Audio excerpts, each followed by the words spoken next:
if you are a developer or you are more technical, seeing the ASCII art automatically like kind of creates this nostalgic of when, moment of when you started programming and, or even in your current programming career.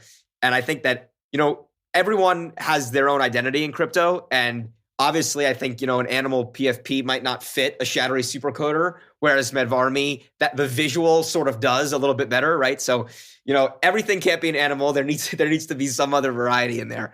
So I think that's one. I think the art itself does that pretty well. And I think the other side of it is, listen, as a coder myself, I love a good challenge.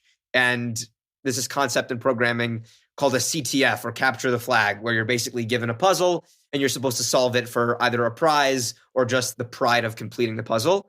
And I always get excited, as a programmer when I see those opportunities. So I would imagine other programmers do as well. And it seems to be the case, So when I do put out a puzzle, what you do find is, at least for the one that you mentioned, which was a scavenger hunt, where I basically took a seed phrase and divided it up across several NFTs. Each seed phrase word was sort of hidden behind its own puzzle. Some of it was more technical than others, but nothing that you had to learn how to program to do. Like, you could have certainly solved this without knowing how to program at all. But basically, they were all like generally programming related topics. And if you did solve it, you basically got access to a seed phrase with a wallet that had, as you mentioned, a one-of-one NFT. And also, I think it was 2 ETH were in the wallet as well for the first person to claim. And I think it's just, people, they want a good challenge. And I think, coders always love a good challenge.